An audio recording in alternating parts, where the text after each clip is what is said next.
We're good.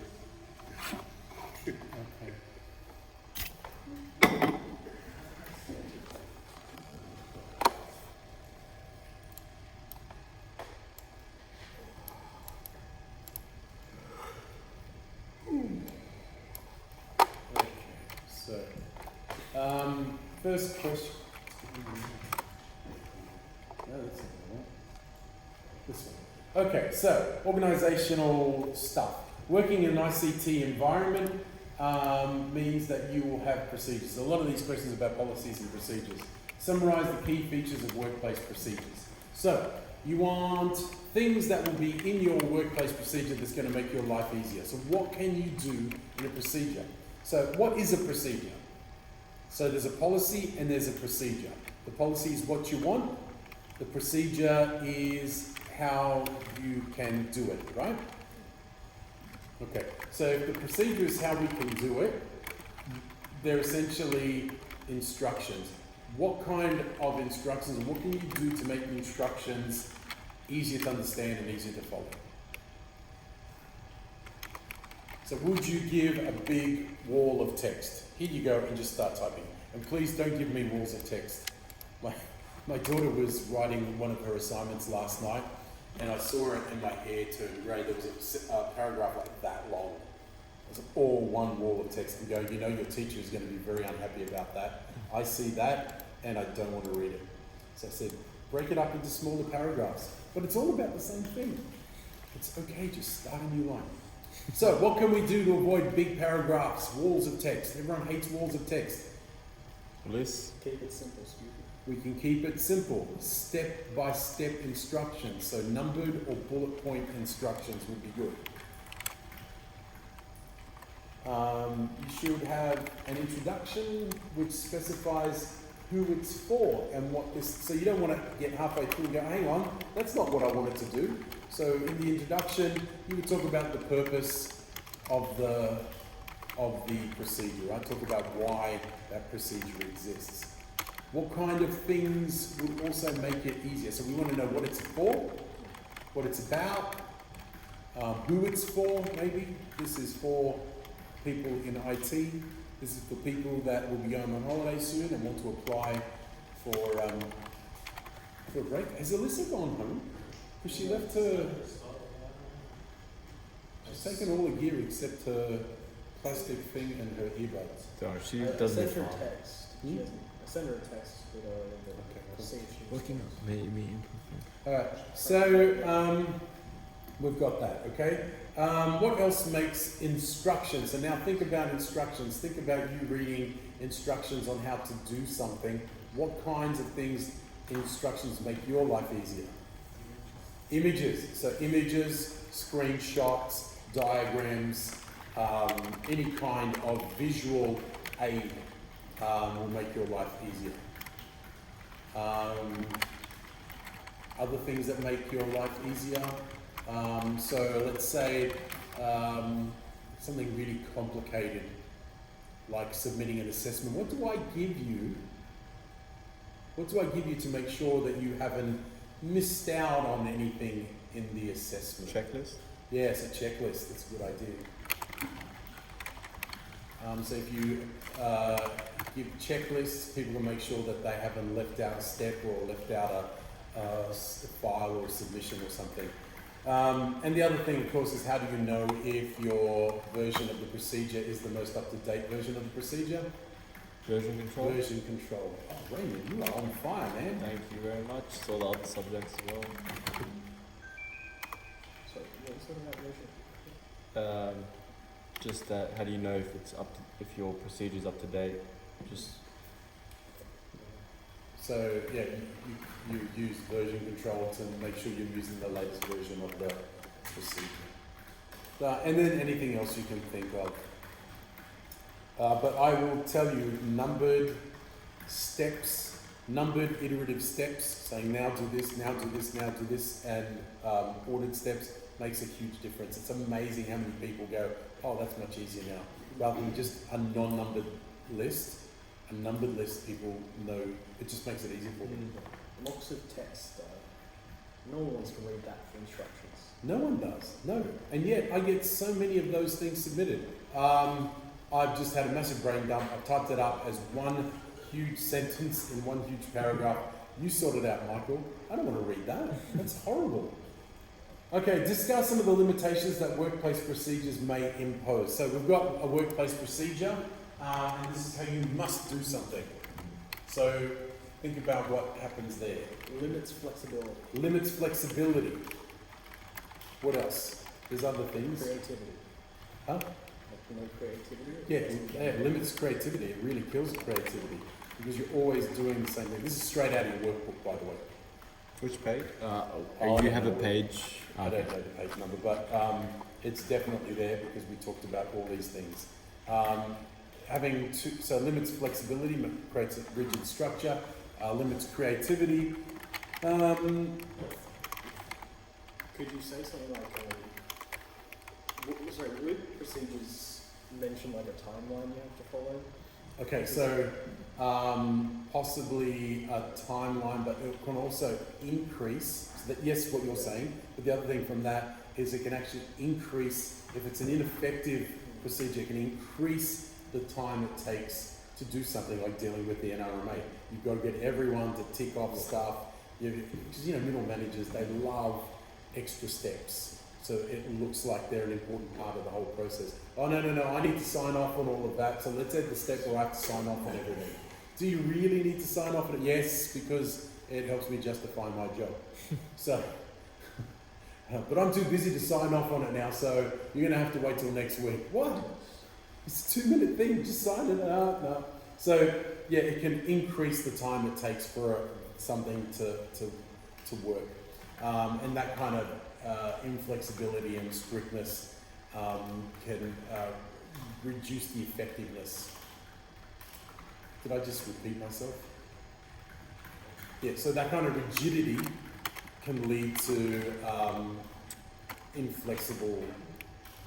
What was I saying? It can increase the complexity of the job. That's what I wanted to say. Yes? No questions? Okay. So much confused right now, so I don't even know how to ask the question. About question 2. So is it because you don't understand what the question is asking?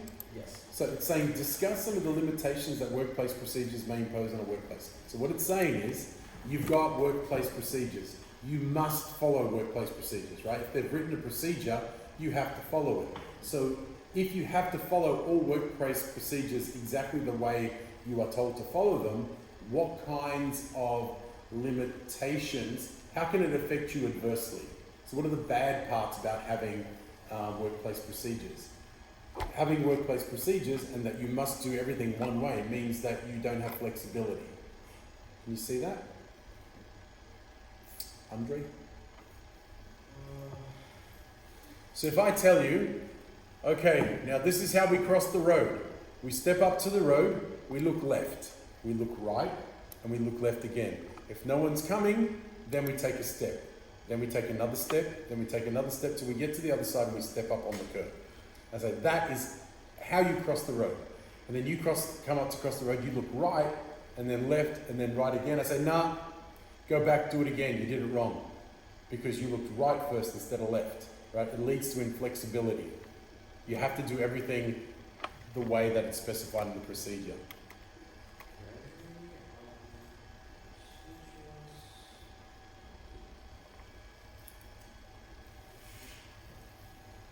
That makes sense. So you have like... Why are you shaking your head?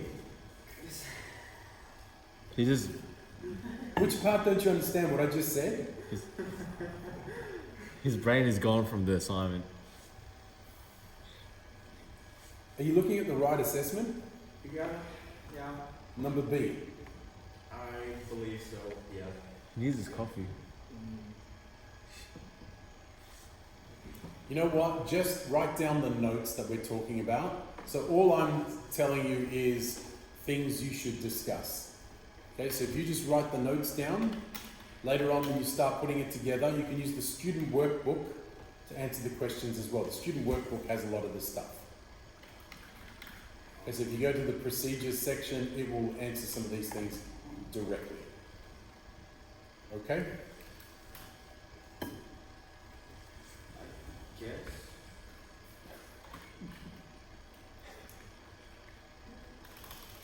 So I don't know if you're confused by the question or the answer or what we're doing. All together. I believe both, because like I don't really understand the situation. Like I think I can understand like limitation in the like Yep. workspace and something like that, but like Well, that's the only one. in general I have no idea what it's talking about. Or Okay, this is to do with all the stuff we did in the first 4 weeks of class.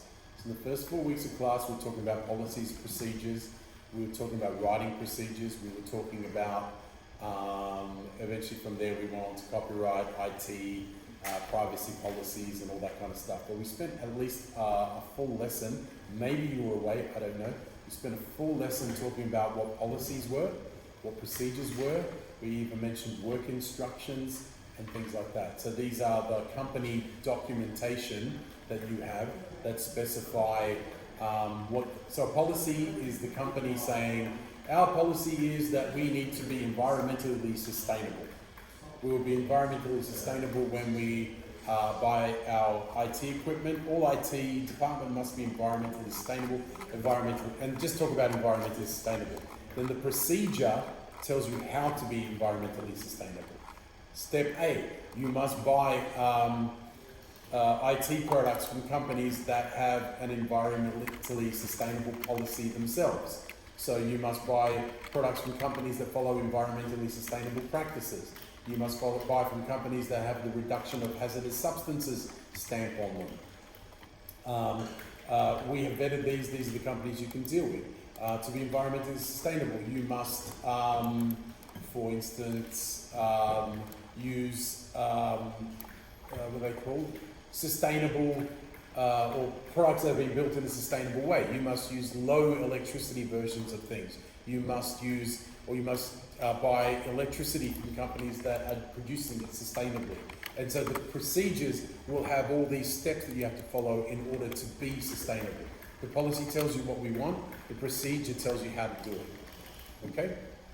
okay, and I know that may sound kind of weird. Who sounds weird? So all these procedures, it's in workbook, right? All these procedures are, In the workbook, so. yeah, it discusses it in the workbook. And in fact, if you go to the Jealous website, you'll see examples of lots of procedures. Okay, same thing with this next part. This is legislation about a few things. So when we talk about IT maintenance, we talked about a variety of different types of legislation. Okay, so we talked about privacy legislation. We talked about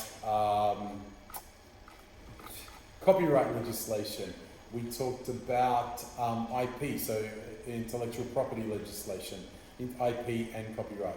We talked about WHS. We talked about environmental, environmental impact, no, environmental, EPA, environmental protection policies. So we talked about a few, not policies, legislation. So when we talk about IT maintenance, which policies will affect, which legislation will affect IT maintenance? Privacy? Would you consider privacy? IT maintenance? Possibly, because, and you can put that down, because part of that will be fixing people's computers, maybe looking through their email, looking through what's on their hard drive. If there's any personal information on the hard drive, you will be under the jurisdiction of a privacy legislation. Yes. You could tweak any of these any way you want. What's the big one though? Because you're picking up computers, you're putting down computers, you're sticking Work your health heads. safety? Yeah, work health and safety legislation. So on the right hand side, you just got to talk about how that would affect it. Well, with work health and safety, it protects us. If we follow work health WHS procedures, we will lift things correctly, we will carry things correctly, electricity safety, all that kind of stuff, and it will protect us, blah, blah, blah, blah, blah. Okay? So you can get that straight out of the workbook, by the way. Anything else with IT maintenance? I'm sorry, Andre, I'm trying to rush it along a little bit so we cover everything before we finish for the day. At the moment, just take notes for yourself so you know what to look up, okay? And if you have any questions, you can always email me. We'll discuss it with the class. Okay? Okay, what else? Anything else with maintenance? Privacy? Wait, did we just cover maintenance just then? Yeah, so we're doing IT maintenance. Okay. WHS, definitely. Privacy. That might be enough. What about data security? Try and think of at least 2 each. Privacy Act. Definitely Privacy Act. Data security, we are talking about people's data, people's email, people's things. So anything to do with their personal information will be covered by the Privacy Act. Anything else? Copyright? Could be. We're talking about data security. It could be something... Actually, copyright may be more in IT maintenance where you are installing and removing software, so maybe you put it there. But you could have something to do with copyright in case you are copying files that you're not supposed to. So data security, protecting your files. You might even talk about licensing, so you could be talking about licensing, copyright.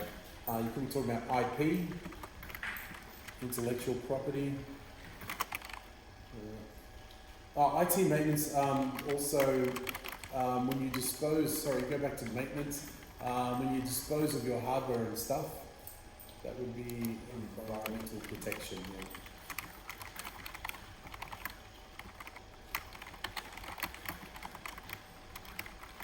Privacy Act, Licensing Act, IP Act, yeah. Okay, we're good. And also now with data security, the new legislation they released, which I don't know the name of, but the one that Optus brought in, we'll call it the Optus Law, which now forces people to be much more secure with other people's data, and now Latitude Finance could cop, what is it, a $50 million fine or whatever it is? God, they time that bad. Thing is, that is really unclear too, because Latitude Finance used to be GE Finance, which has tentacles that go back decades. So how far back does their data go? That's what concerns me. Discuss three best practice guidelines for ensuring the security of an ICT workplace and its network. Oops. What can we do to make sure our IT infrastructure is secure? Is that talking like use of firewalls and things like that? Or Yeah. is that more... So we can talk about implementing firewalls and firewall policies. Yep.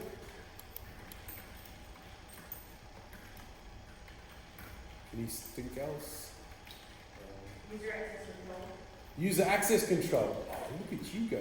Well done, Alyssa. That's a good one. So user access control lists. That's what's that?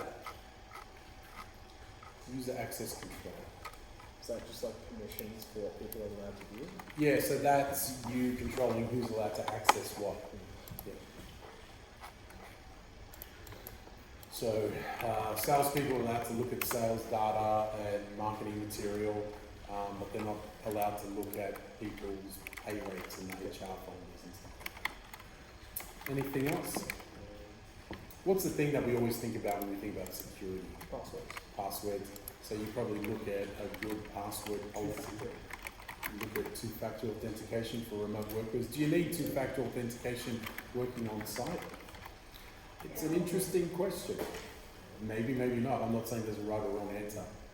A lot of the time when you're working on site, you might be working with remote data. So think about it now. When you come to TAFE, you are connecting to essentially remote things. You're connecting to, what's it called? Office 365 or Microsoft, whatever they call it now. That's in the cloud. You could be accessing that from anywhere. So maybe two-factor authentication, you using a different computer all the time. So maybe it is valid internally even. Anything else?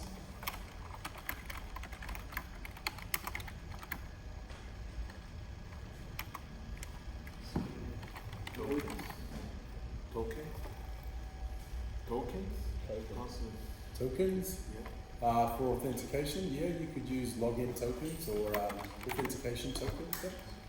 We can do that. Could you talk about data security under this as well? Like Yep. encrypt your stored data? Yep.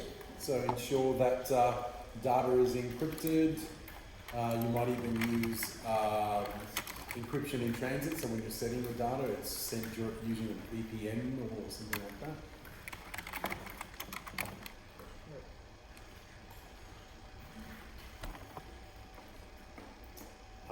Even we were talking about earlier ICT maintenance. When hard drives are replaced, what do you do with the old hard drive?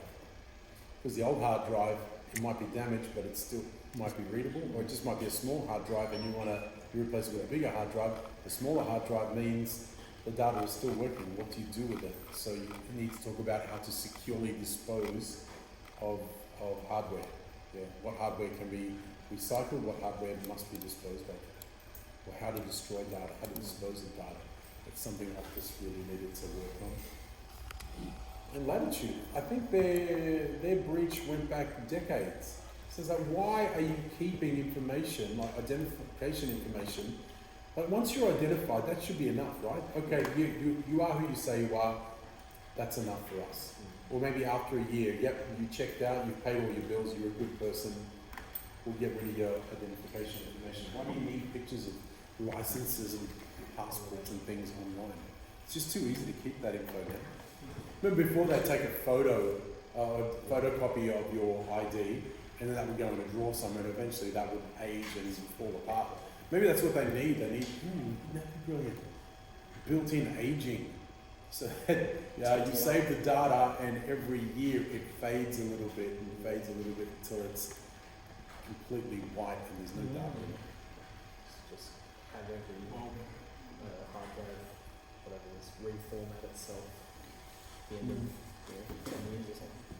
It'd be interesting if you built in so here's my data, it will disappear in 3 years. If you don't use it within 3 years, it will disappear. Same goes with taxes, 7 years. Yeah, 7 years, yeah.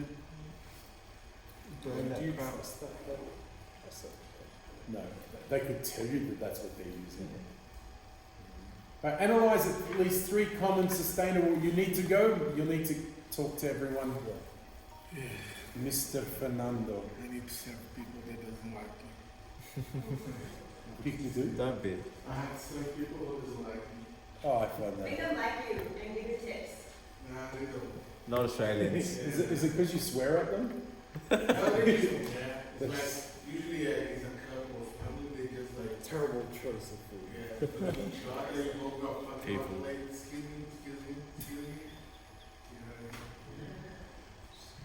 Well, good luck. I can just leave whatever I want to the table. They don't even look at it. Do they eat it? Yeah. You should tell them that the food is really bad so they don't eat it and you can eat it. But then they don't pay. Oh. Oh yeah, then you're in trouble. See, Good luck. So sustainable practices. Tell me some sustainable practices. Geez, I went through a list of them earlier. Who'd have thunk it?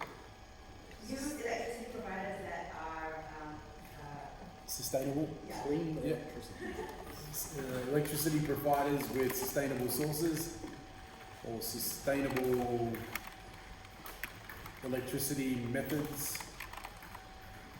Methods of harnessing. Yeah, harness sustainable. Yeah. Only use Only use coal. coal. Brown coal. What else? They hire people to ride these bicycles inside that generate power. Did you ever see that video of like the really endurance rider who goes and tries to power a toaster? No. Like, he barely toasted the bread before he almost passed out. Oh. Really? I It's- remember a it's Black like 7 Mirror hours. episode where that's all they do. All these people just spend the whole day riding bikes, generating something. Can't remember how it ended. It was really strange though. Isn't Black Mirror pretty dark? It's all about how modern, like, it takes modern technology and Technology. takes it to its ridiculous conclusion. Yeah, okay. And I remember seeing an episode on, what are they going to China? The social, what's it called? Social media. social credit thing, Oh yeah, that episode. and I saw that. You've You watched seen it? Black Mirror. Raymond thinks I don't have a life, which is true. Well, I asked you this today, do you watch any TV shows? And you said no. Yeah, I don't. I didn't even know until last week that Batman could not fly. I didn't even know. He glides. He can't fly unaided.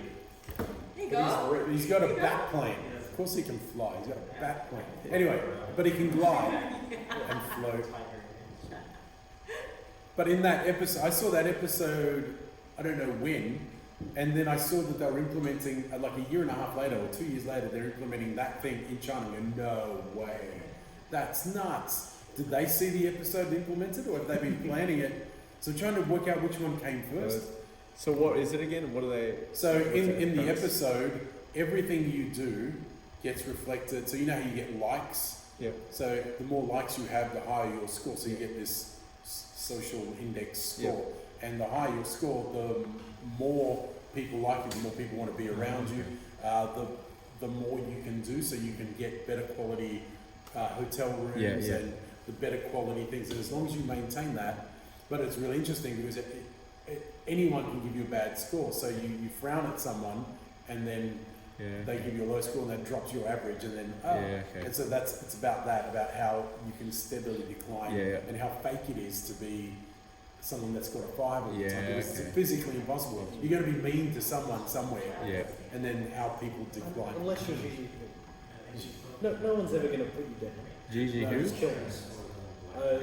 Supreme leader of China. That's probably Winnie okay. the Pooh. He's, Winnie the Pooh. yeah, didn't he try and ban the movie?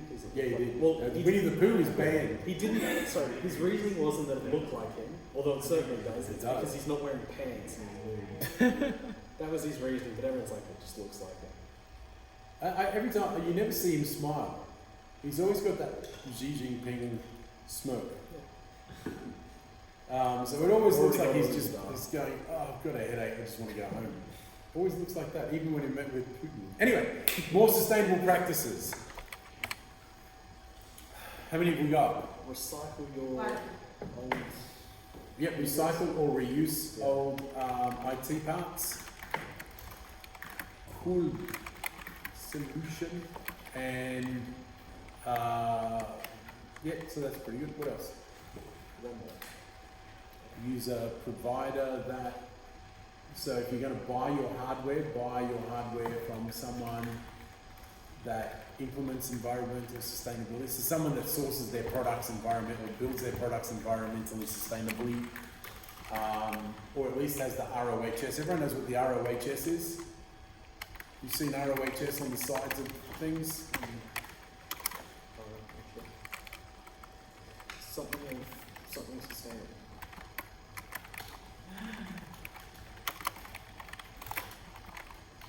Restriction of hazardous. That's it. Oh my God, try saying that really quickly. Reduction of hazardous substances. So it looks like that, ROHS. There's all different icons for it.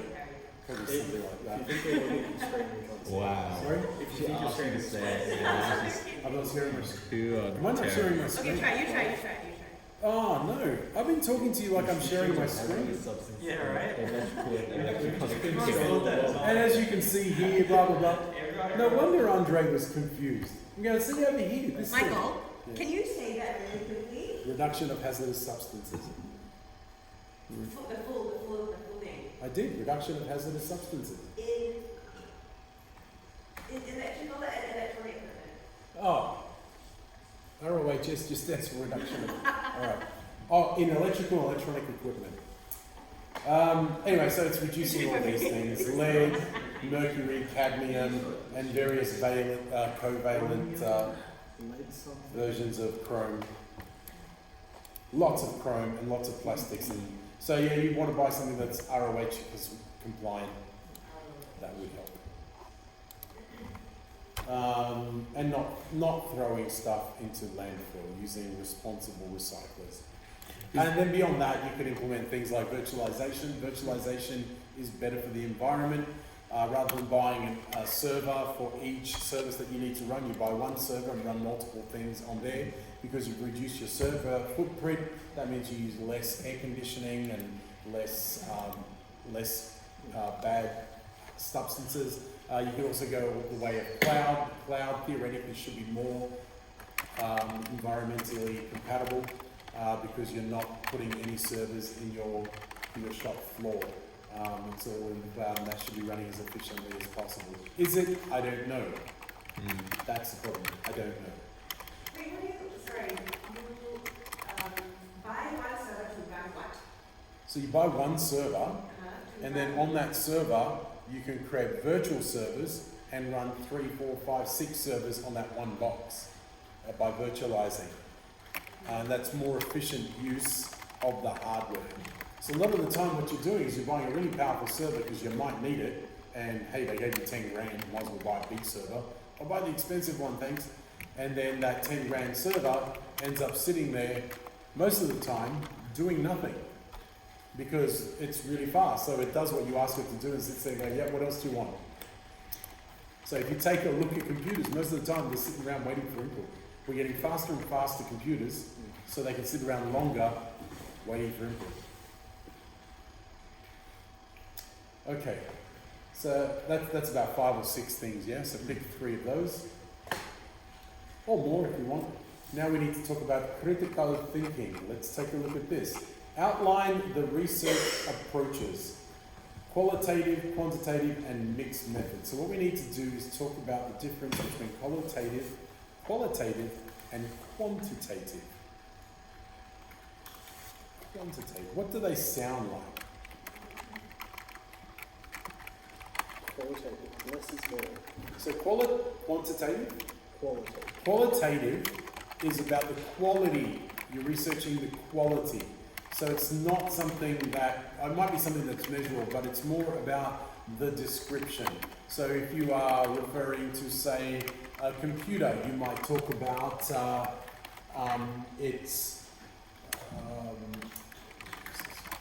what about a computer is not quantitative? Well, let's talk about quantitative first. Quantitative is about the numbers, so you can compare numbers, right? So you're going to look at this processor does 16 megaflops, this one does 18 megaflops, so you can compare the data. This computer case is 16 meters tall, this one is... Sorry? How do you spell megaflops? She's on the She high. just likes the word megaflops. Yeah, I get it now. Mega. You get. No, mega flops. It sounds funny.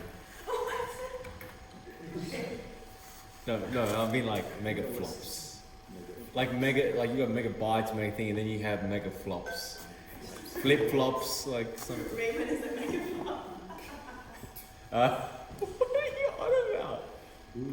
It's Friday before the break, everyone's going to be... everyone's gone.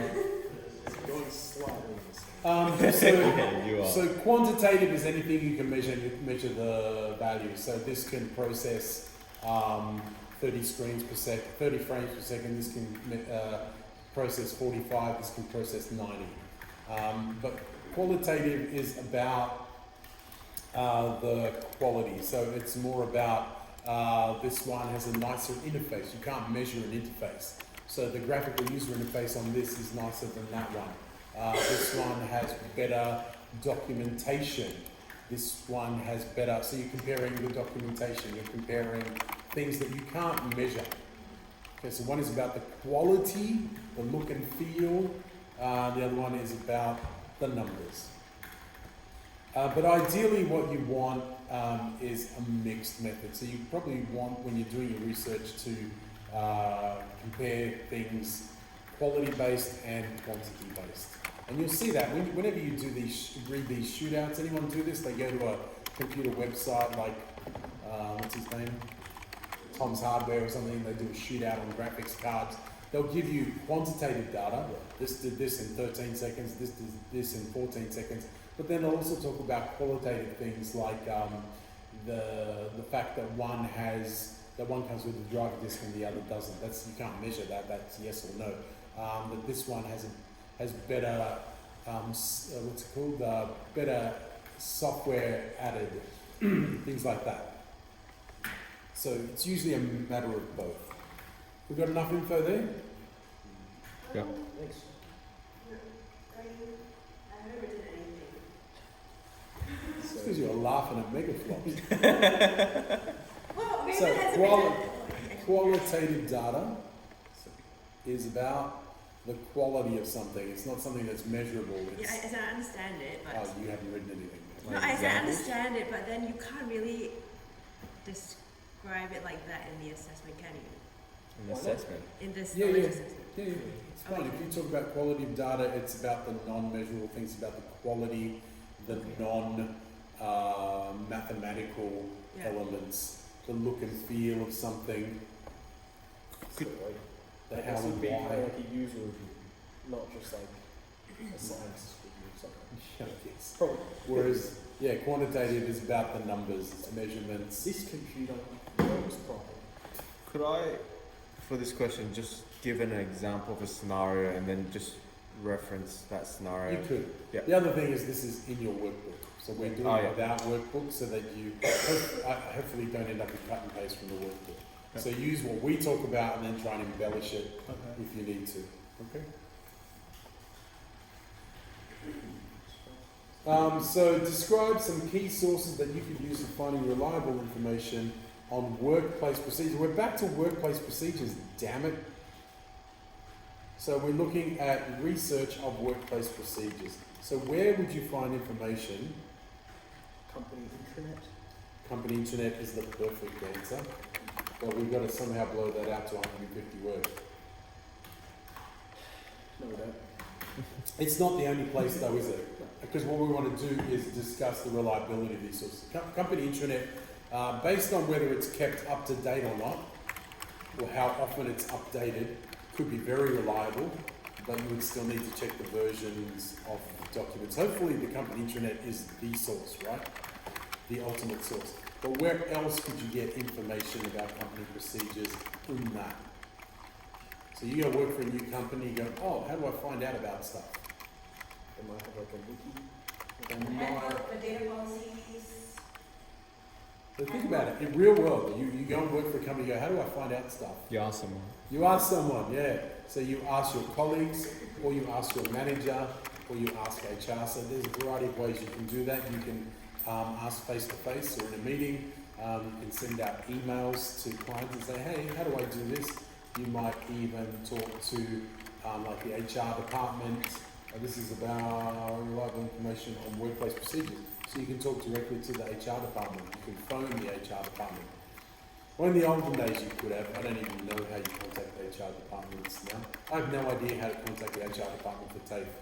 I don't even know what it's called. I think it's called People and Culture or something. So they've changed the names of things to keep you confused. So they don't get asked. I'm sure it's for that. I'm looking for HR. There is no HR. What? I need to talk to them about something. Oh well. A company's HR department is one woman. Is what? One woman. One woman. She does everything. She what? She Must does be everything. really good. She does a good job or she does a good job? Well, the only issue is because she's the only one. She's so busy. Yeah. She's organising, 12 people in Sydney and then 30 in Manila. Yeah. So could use an assistant, huh? She's on Doesn't want to hire anyone. Doesn't want to hire anyone. Oh really? She's got the control. If I hire someone to find out how little I actually do. She's a director, so she can do what she wants. That's really pretty good. Because that's the trick, right? Always tell everyone you're busy, but do as little work as possible so that everyone goes, wow, she must be overloaded. Or he. And then no one bothers you. Says, listen, I'm still waiting for that. Yeah. Do you know? And then complain. That's the trick. You're talking from experience. It's the George Costanza method. Oh, yeah, okay. You go, always complain. Never walk around with a smile on your face. That man obviously has not enough work. Well, you have to justify why these people are reliable. I mean, why these sources of information Look, are no, reliable. how not justify, but discuss how reliable they are. So, word of mouth, like talking to someone next to you, might not be as reliable as going to the intranet. The intranet theoretically should be the most reliable source, or maybe going to the HR department or any of those guys that should know. They're reliable because that's what they're paid to do? Well, the intranet and the actual company reports and things, the company documentation would be the ultimate source, right? Would be the primary source. It's called the primary source. Everyone else gets their information from that. Yeah. So unless you're the person that wrote the document, everyone else is probably a secondary type source. They've read the document and are telling you about it, so it's slightly less reliable. Everyone else is interpreting.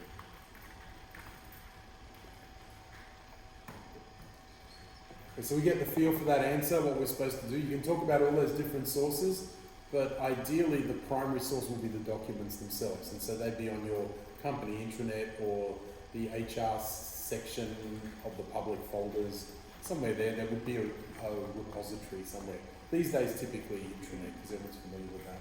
So we're supposed to discuss why the primary source is reliable. You're not supposed to discuss why the primary source is reliable. You have to say that the procedures are the primary source, so they would be highly reliable. And you would check the version to make sure that it is the latest version of the file. Okay. And we have to also discuss why the manager or HR is a reliable entity. Less reliable. So why are they less reliable? They would be less reliable because they would be interpreting your primary source, which is your company documents on the intranet there. So it's not the intranet itself, it's the primary documents on the intranet that would be reliable.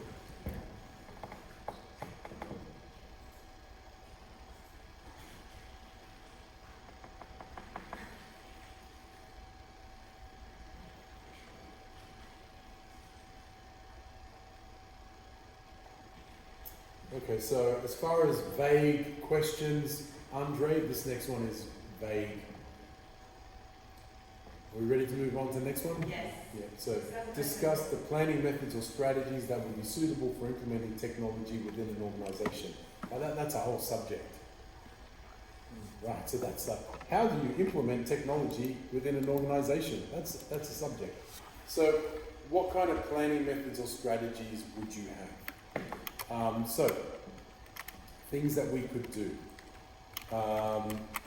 We would perhaps, so we're going to be implementing technology. Think about how you would do it. Communicate the change, the problem. Well, first thing that you would need to do is have a meeting and discuss. Think about what we've just been doing. You need to talk with someone and work out what the scope of the work is, how soon that needs to be done, what specifically they need to be done, and discuss what is supposed to be, what needs to be happening. Then let's say that we're going to be implementing new servers. You would probably look at things like purchasing new hardware or analysing what hardware would be required, or do you already have the hardware? So you're trying to do an analysis of what you've got and what you need. This is also known as a gap analysis. Once you've done that, what are you going to do? You're going to set up an implementation plan and take a look at, and this is what you're going to be doing in the next assessment. Part of the project is an implementation/deployment plan. So you're going to come up with a deployment plan, implementation plan, where you say this is what we're going to be doing across a time frame. So you're going to specify the time frame, what's going to be done when. So that's going to be the hardest thing. What work needs to be done when. Once you've done that, what else are you going to do? So let's say you've deployed it now. What do you need to do? Maintain it. Fine. Well, build. before you maintain it, you need to make sure it's working. So you're going to Test it. test it. There's going to be some testing, perhaps some monitoring.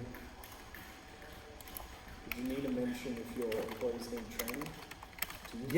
Yep, very good. So you might mention training there.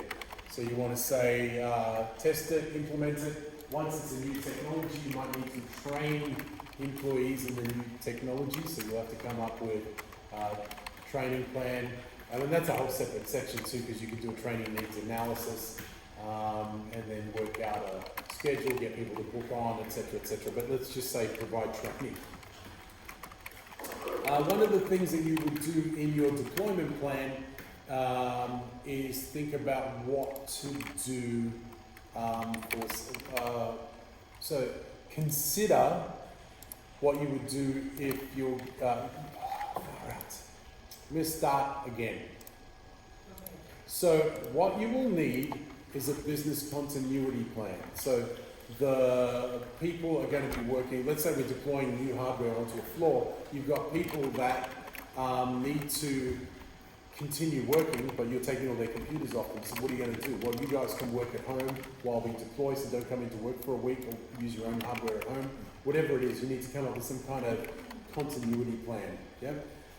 Or maybe even a contingency plan. If something goes wrong, what are you going to do? So everyone's going to be back on Monday, and at the moment you've got a big hole in the floor and no computers. What are you going to do? Well, just tell them to continue working from home. Now it's really easy. Contingency plans are, well, you know what, go work at home for a week. We'll give you a call.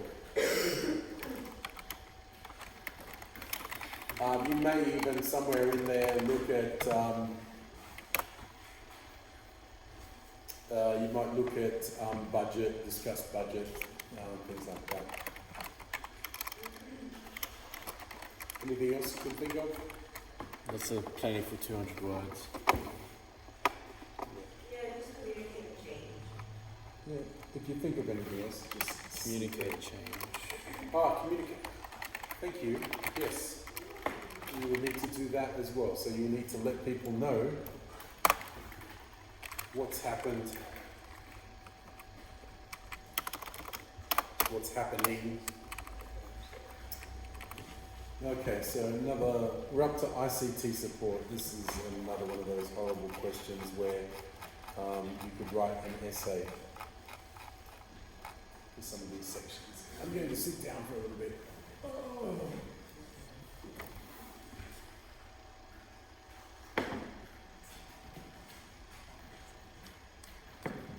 Okay, let's look at prioritizing problems. So, discuss some of the important items that should be included in organizational procedures, again for the following ICT support tasks.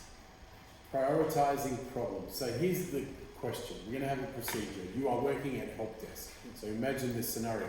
You're working at the help desk. All of a sudden you get 3 problems popping up on your screen at the same time. One is that someone's forgotten their password. One is that a hard drive is filling up very quickly and is full and they can't log in. And one is from someone that can't connect to the printer, but they are the general manager of the company. Okay? Who do you handle first? I guess it depends on the severity. So I would say maybe the guy that can't log in. Because why not? Because wouldn't that be a blocker for actual work? You sort out the problem for the guy that can sack you. So executives, you take a look in any SLA, it will mention that executives and other really important people do have slightly higher priority than leads. Good word. So, I love your sense of Meritocracy. thank you, yeah. But in actual fact, in any company, it would be the person that has the most power, the most important person. He can't connect to a printer. He might be going to a meeting with all the other heads of departments, deciding on a budget for $500 million. He might be going to a sales meeting to gain a new client at some ridiculous. You don't know what he's doing, and he hasn't got time to worry about printers and crap. So it will generally be, even if you look at the SLA agreement for Jealous, it will show you that executives get higher priority. Because their time is more important. If they're getting paid $500,000 a year, that means every minute that they're not working, that's a lot of money. Yeah, we should pay them less. Until one of us becomes an executive, then of course they're not getting paid enough. Good point. Okay, so all of this stuff is spelled out in the SLA. So the service level agreement should clarify which kinds of jobs get priority over the others. And you saw that we've got a table in our SLA which allows you to what's it called? Not catalog. What's it? Not criticise. To categorize the different types of problems. Do they affect one person? Do they affect a lot of people? So imagine if all of the executives suddenly couldn't access a printer. You better be up there in half a second flat. That's every executive going, where the hell's the IT guy? So so that would be extremely high priority. And then the various ones in between. Does it affect one person? Does it affect the department? Does it affect an executive? So an executive usually equals one department, so they're about on par, and then above. But that will all be spelled out in the SLA. It will help you make that decision. What does the SLA stand for again? Service level agreement. Service level agreement. Yeah, so the service level agreement specifies what roles ICT has, what ICT will support, the turnaround times for those things. So for instance, someone that can't log in has forgotten their password, it might be 4 hours. So you've got 4 hours to reset their password, whereas an executive must be done within half an hour, things like that. So it will discuss time frames and expectations. Okay, accessing third-party vendors. Why would this need to be in procedures? Malware? Not so much malware. Think about any kind of company. When you're a company, you will have product from, let's take a look here, who we've got, Think Center. So Lenovo, we've got Lenovo computers in this room. We're running Microsoft software on our computers. We also have access to other Microsoft and Adobe software everywhere, and so on. So we've actually got stuff from different vendors. Some of this stuff might be under warranty. So we would have rules about when we can access third-party support and when we can't. Accessing third-party documentation, well, you can do that anytime, right? You just jump in and read the documentation. But accessing support, different story. Sometimes, because things are under warranty, you automatically get free support. So what would normally happen is you would call help desk, and the help desk would contact Microsoft support, or they might say, yep, we can't touch that, contact Microsoft. Generally, you'll go through the help desk and then they will be told what the process is. Yeah? So that's the third party vendor. So there will be rules on when you can and when you can't. As far as installing third party stuff, that's a totally different story, and that's going to be mentioned further down.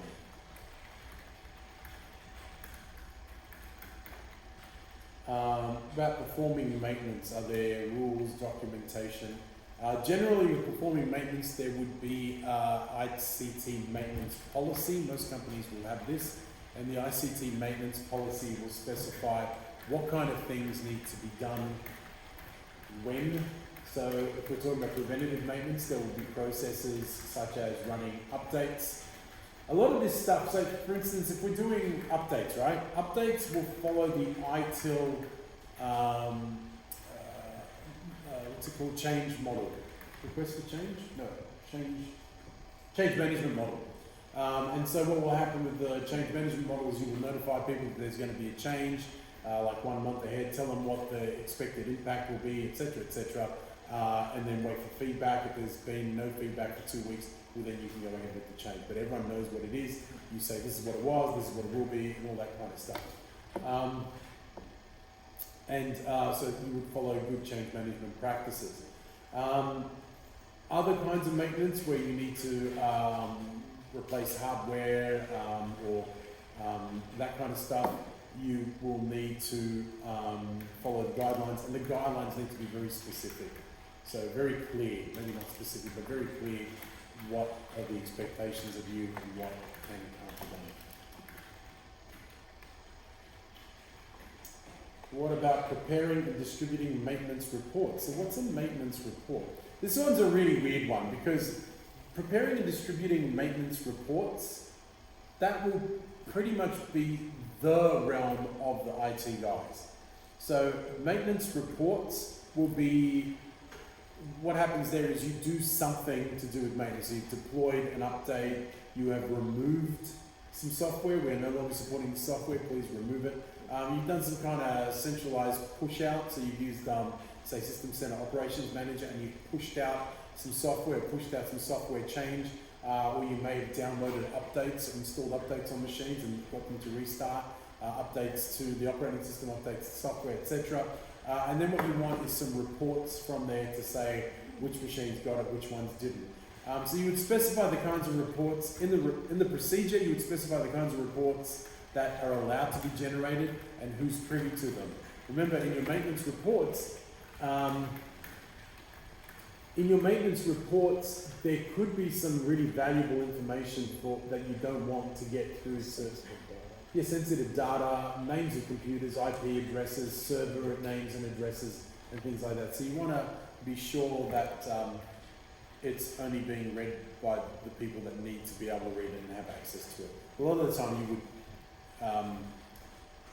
you would only give access to that software to relevant people. So it's a bit of a kind of question. And then the next one is really, this is like a subject in itself. So what can we do to secure an ICT workplace and its network? What was that? Did you say firewall? Yeah, that's a good idea. Firewall is good. What was that? What did you say, Alyssa? Password policy, that's a great idea.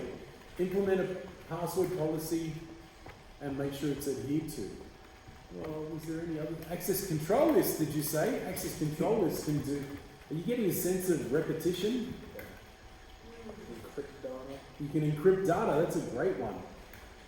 But you could do some stuff like keep your antivirus up to date, maybe install an enterprise level antivirus rather than your basic end user antivirus. Do you pay for antivirus? Me? Yeah. No, I use Microsoft Defender. I used to. Yeah.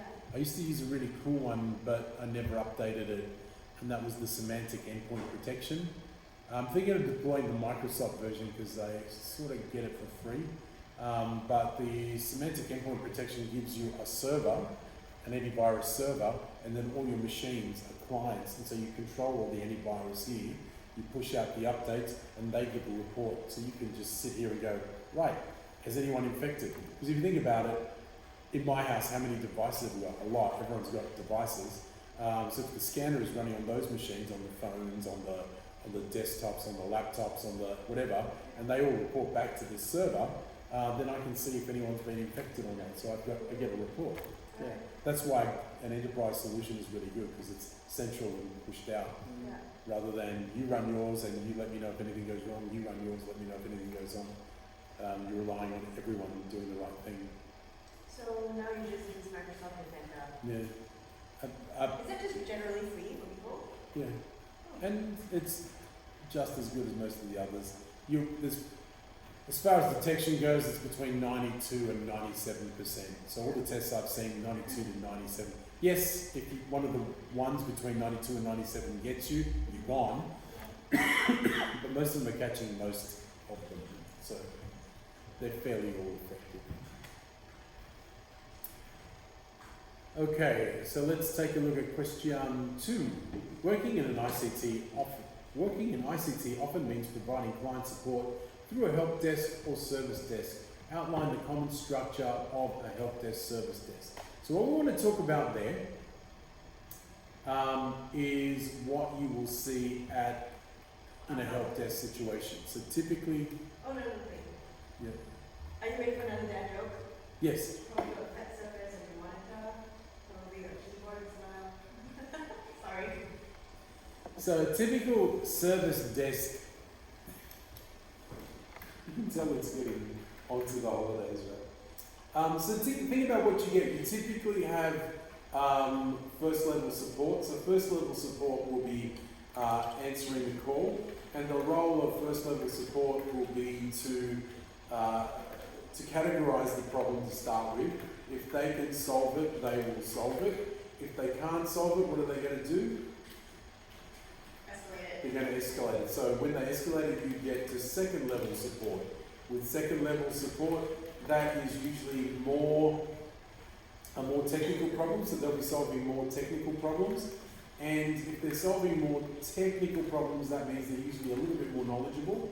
The other thing that happens with second level support is that they will go out to the computers if they need to. So first level is typically telephone only or email only, but second level will go out to a computer. So if you've got a dead hard drive or a hard drive or CPU that needs replacing, whatever it is, hardware that needs replacing, they will come out and do that for you. So that's typically second level.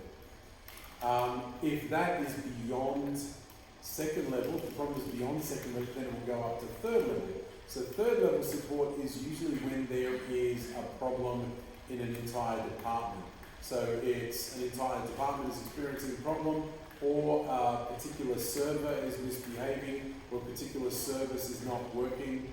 So it's affecting more than one person, and it needs very specialized server end support or very specialized support. You might have multiple third level, level 3 support people. You've got server administrators, maybe database administrators, website administrators, and they will be providing support at that level. And then after that, well, that would be about it. Level 1, level 2, level 3. Okay? Now for 2B, I think it's in your workbook, but if it's not, you should look up. This is what you need to look up. You need to look up ITIL 8-step incident management steps. Okay, so if you look up the ITIL 8-step incident management steps, that will give you the 8-step. It should start with incident logging and finish with incident closure. So it's all very words to that effect. So step 1. So 1 will be incident logging. How do we do that?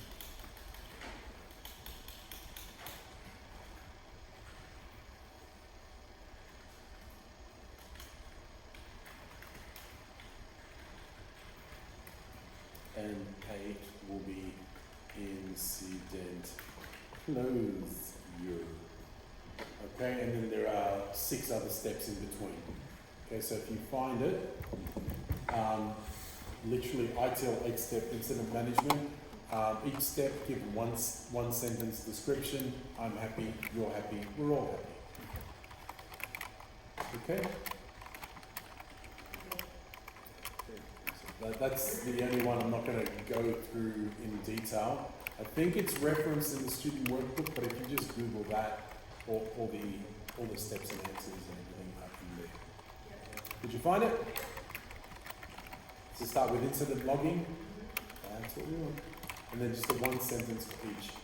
Outline some common environmental guidelines that may apply when identifying and resolving ICT problems. What? That sounds familiar. Is that just talking about like the ROHS for new hardware and things like that? Yeah, you could talk about that. You could talk about disposal of things. Talk about the environmental sustainability policy of the company.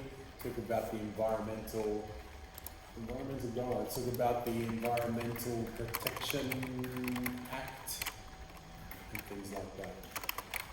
So it's a lot of stuff we talked about above, but sort of more embellished because now they want 100 to 200 words.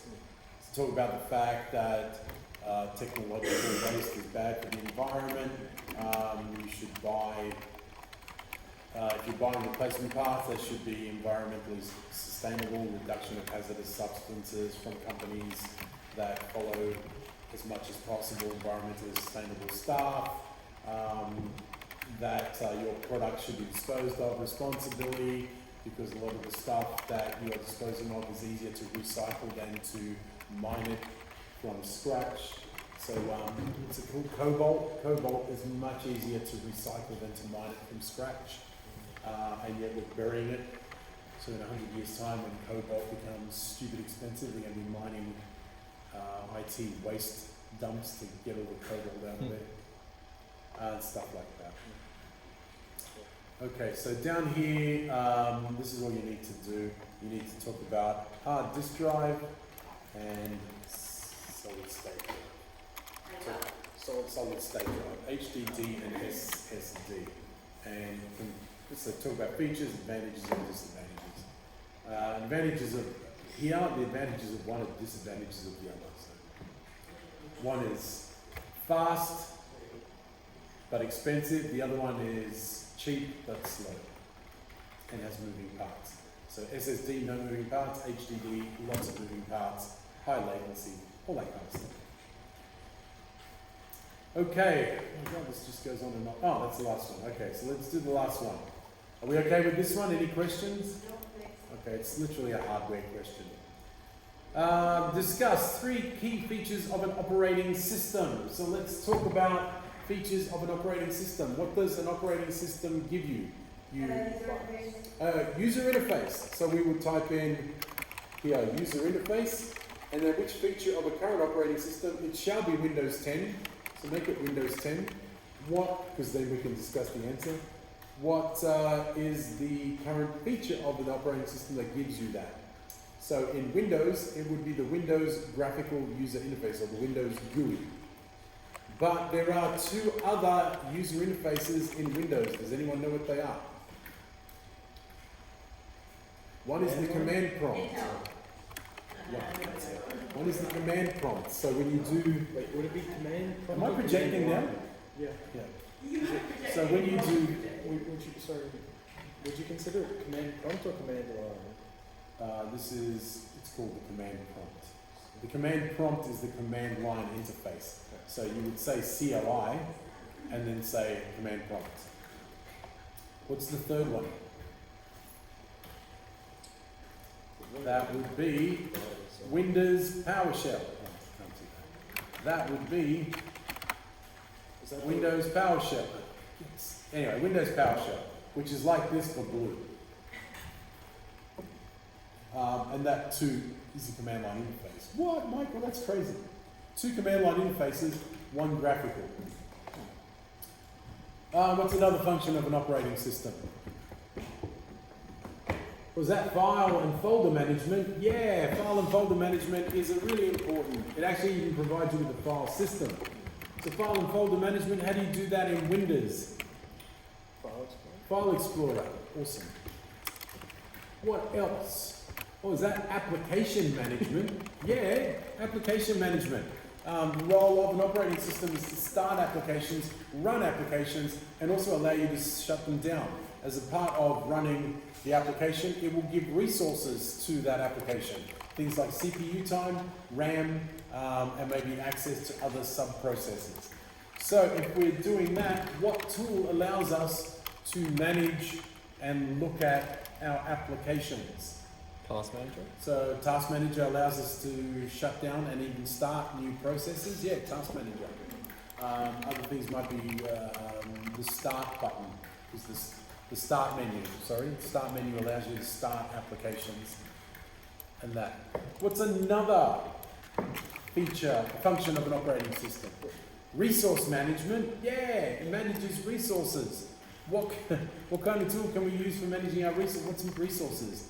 Hard drive space, CPU, memory, etc. So we can take a look at what's running how much memory and kill it, free it up, whatever. We can assign more CPU cycles to something. How do we do that? Using Task Manager or Resource Monitor. What'd you say for Application Manager? So we can use Start Menu and Task Manager. Start menu and task manager. Start menu. Anything else anyone can think of? Harry, can you think of anything?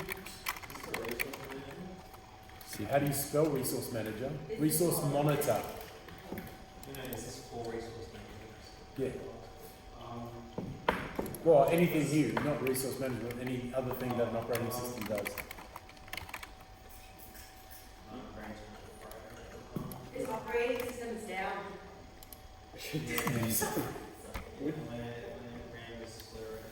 Would BIOS be That something? means- You're on The fire. BIOS is the firmware on your motherboard. So that's not operating system. BIOS sits between the operating system and the hardware. That's okay, that's about 5 things, and you only need 3 of them. So pick the 3 you like and slip it in.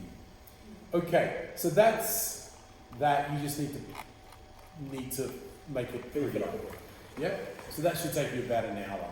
So that's due in 2 weeks. So if you do 5 minutes a day until 2 weeks, that's 5 times 14, that's an hour. So I'm taking 5 minutes a day off for this.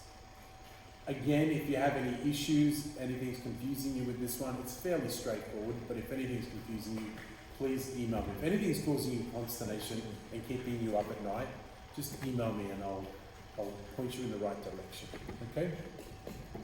Better to check beforehand. I mean, don't say, hey Michael, here's my assignment, can you check it before I submit it? I'm not going to do that. Unless it's, if there's a question where you go, I really don't know if this is correct, is this what you were talking about? You can send me a question and I'll have a quick look at it. I won't mark it, so I'll say, yes, that's in the right direction. But if there's spelling mistakes, I'll mark it wrong when you submit it. All right, we good? Mm-hmm. So this is due on the 21st. So the assignment, the written thing is due next Friday. We've almost finished it. And then this, which you've almost finished as well, the next Friday. So yeah, take tomorrow off. Worry about it Saturday. You're welcome.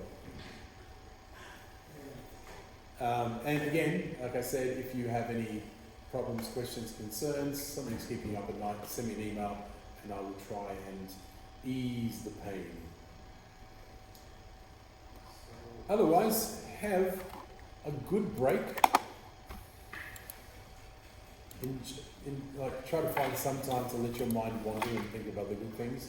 And I'll see you on the 27th. Awesome.